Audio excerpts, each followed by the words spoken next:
Good morning, everybody. It's a privilege to be teeing off this conference and a responsibility.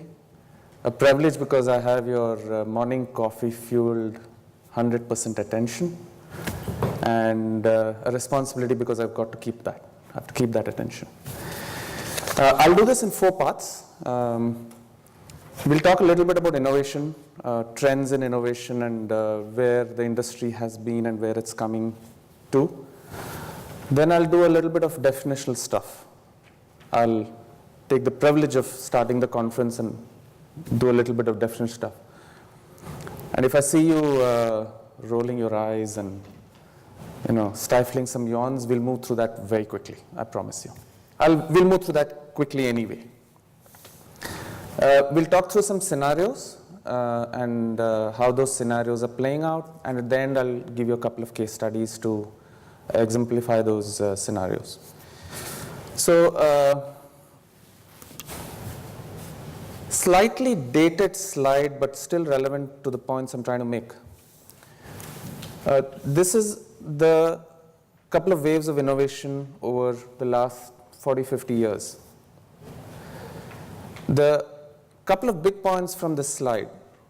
The initial wave of innovation seemed to be bank-led, and the recent wave of innovation seems to be non-bank-led. Seems to be is the operative phrase here. So you had ATMs being introduced, internet banking, a lot of payment-related things which were all done by banks in the initial wave, and then banks seem to have slowed down and focused on efficiency and not so much on the consumer, you'd think. And the recent innovation seems to be led by non-banks. You had PayPal and Google and all the .com frenzy that's come on since 2000. But I want to make a couple of points from introducing the slide. That banks are still relevant because while banks are focused on efficiency, that's not the sexy part of innovation, but that's still innovation. And faster payments in the UK is a very good example.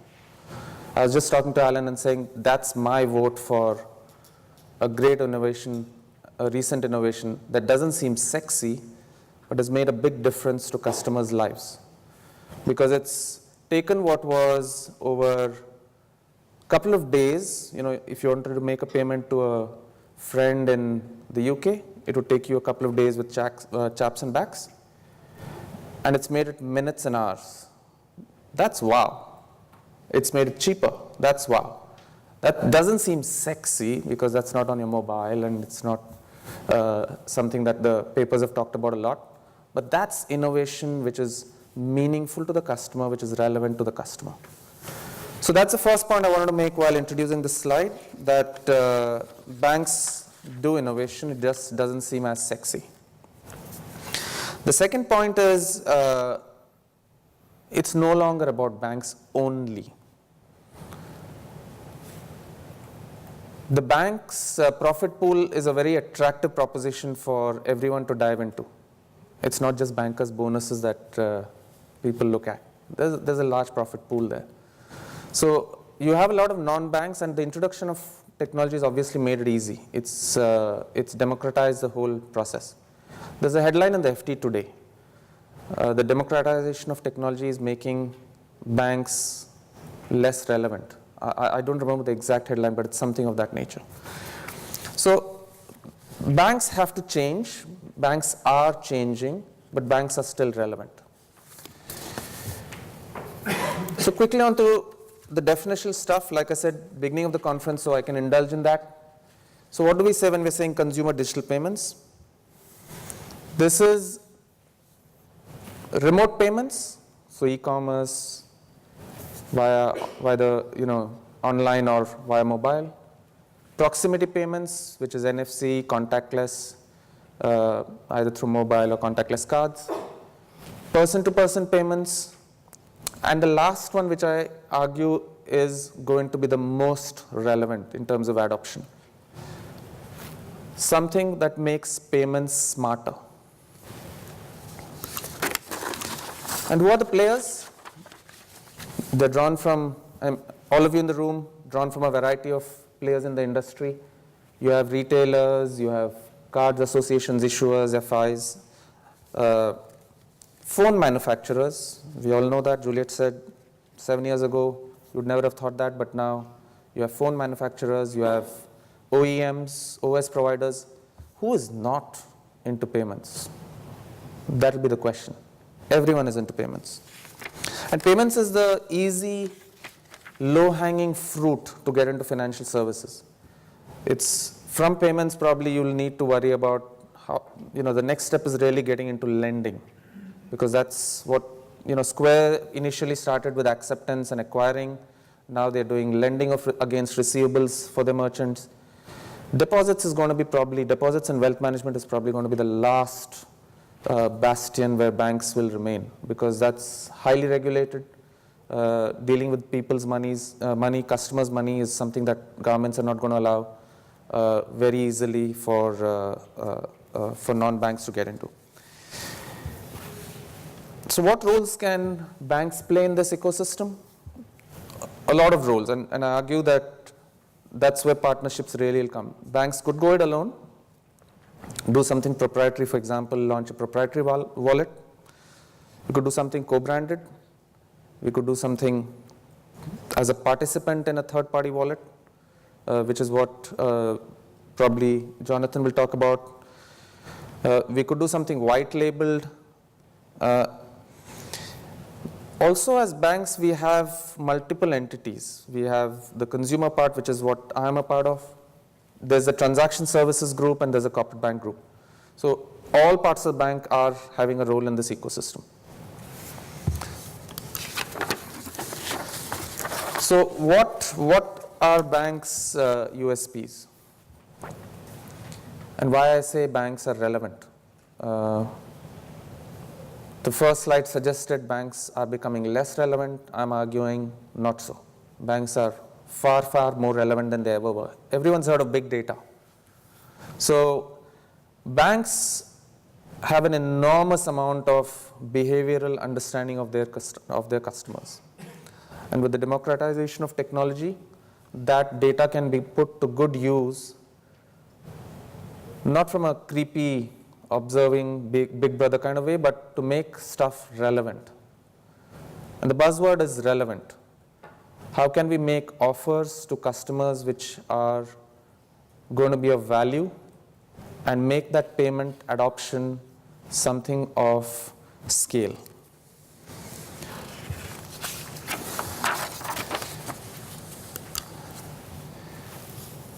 Let's talk through some scenarios. So that's the definitional stuff. How do we see the scenarios playing forward? There are opportunities for banks and for all players. And those opportunities could be of maximizing what we know about our customers to make stuff relevant. And there's a revenue opportunity there, a very big revenue upside. There's a growing of the pie. It's a secular trend.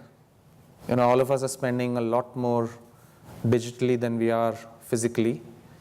And even if, as a bank, Citi, for example, doesn't grow its share of that pie, the pie itself is growing. So it's more than doubling in that statistic that you can see there. And there's an incremental revenue opportunity, obviously, as customers adopt new payment systems. But there's a threat as well. And beyond the statistic that's on the slide, we see an opportunity. This is a Citi internal study globally. We see an opportunity of between 13 and 21%, depending on which models play out. Between 13 and 21% of a margin upside from what's coming in through digital payments. A variety of opportunities. Change of models, more efficiency. Faster payments is a classic example. You've cut out a lot of cost in the system. You made it digital, STP. Not so sexy stuff, but you take out cost from the system, you make it faster, and you get a margin upside. But there's also a threat, and our internal research and strategy suggests there's a between 8 and 19% margin erosion possible because other players come into the ecosystem. And they may not increase the pie by coming into the ecosystem, they're just chipping away at your margin. The biggest threat, I'd say, is customers change behavior. Younger customers are more comfortable with technology, and as an ecosystem, we don't change. So something else comes in and they take away our margin. A big threat is regulation, but arguably it's also an advantage. I alluded to it briefly. The Durbin Act in the US, PSD2 here, they're all cutting away at interchange, which was a margin that the financial system had. And that's getting regulated drastically. So that's a big challenge for the ecosystem. But it's a competitive advantage as well, because as non-banks or non-financial institutions come in, it keeps the cost for them quite high. The entry barrier to comply with all that regulation is high. And that is an advantage. So how do we play these scenarios?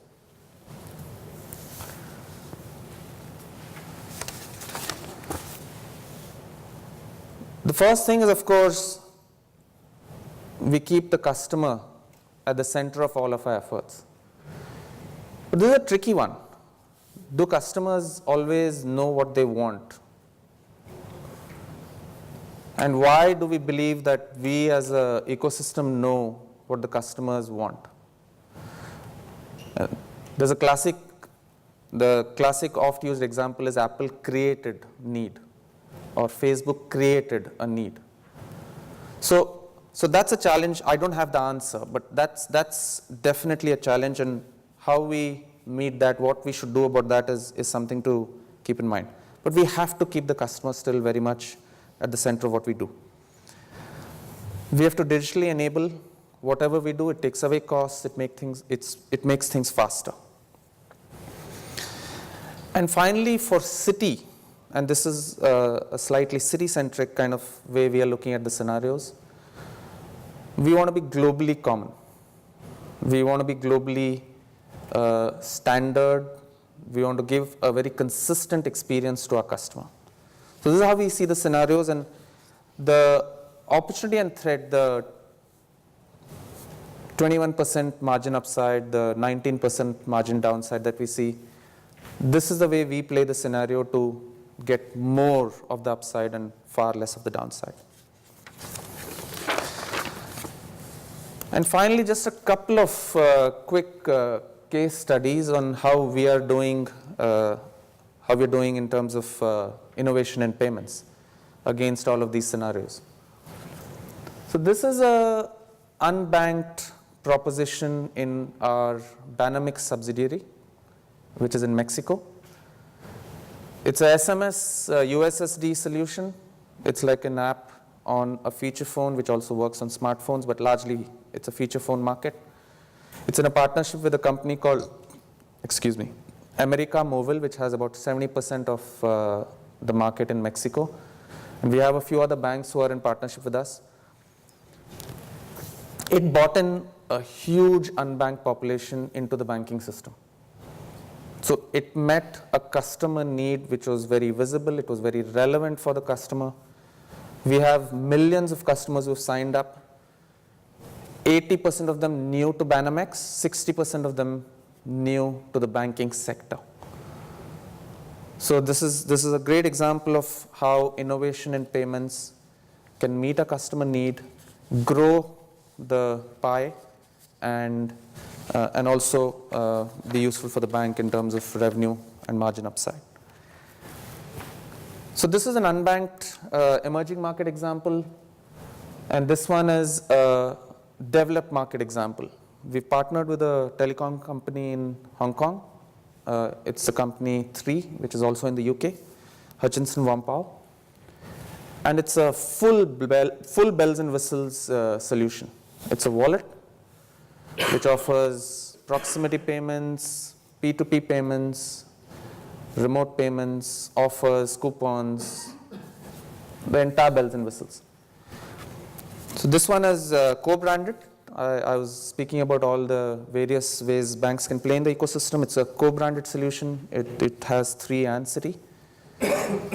And while initially it's in primary partnership with 3, it's going to be extended to other retailers as well.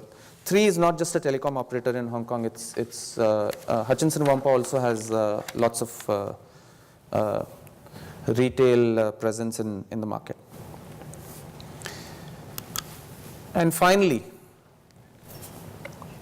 a charter for success when we talk about the changing landscape, manifesto, Magna Carta for payments, if I may, my humble submission. Just before I do that, a quick show of hands, how many of you use internet banking? Duh, everyone. Mobile banking? Slightly fewer, 1 or 2. Mobile payments, Alan's example of Ping It or anything else, smaller proportion. Okay, so that's clearly the evolution.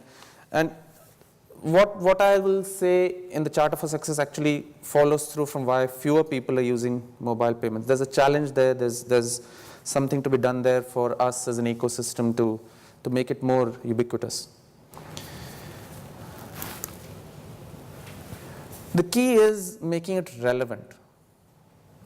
So if you think about it, why do fewer of us use mobile payments? They are arguably more convenient. But are they relevant? What do they do for customers? Is that something that can be driven from a relevance to the customer? What does relevance mean here? It could be something that's driven by location, driven by time, driven by necessity in terms of contextual need. So given that the mobile is so much more present with you, what we have to do is to make any of our offerings much more relevant for the customer, for adoption to be truly of scale. And that revealed value for the customer will drive adoption. It's a given. The other thing about a charter for success and why I think we haven't had as an industry that much of, for example, mobile payments taking off is because of standards or the lack of them, is because of the lack of interoperability. We haven't got the right mix of competition and collaboration. The examples of success that we have worldwide are either because a operator, and I don't mean a telecom operator, but a person, a institution in a market has a monopoly, NTT Docomo in Japan, Turkcell in Turkey, or through a regulatory intervention there have been standards. So the 4 Scandinavian mobile operators who came together and created a mobile payment system. So standards and interoperability of those are absolutely key. And through much of the, the first slide that I talked about, we've had innovation examples, but not all of them have taken off the way you would argue they should. They're sexy, they're great, but they're not yet ubiquitous. As, for example, chip and pin. Chip and pin completely all over. The US also will introduce chip and pin. So if you look at the success of something that is adopted widely, it's driven by standards and interoperability. And finally, again, convenience is sexy, innovation is sexy, but trust and security are key. Because without that, you will have regulatory intervention which will be the death knell of any innovation. And banks are at pretty much the heart of being able to safeguard a customer's trust and ensure the security of the system. And I don't mean only technical security. It's information, it's a whole lot of stuff. So that's my humble submission of Charter for Success in this fast-changing world. Thank you so much.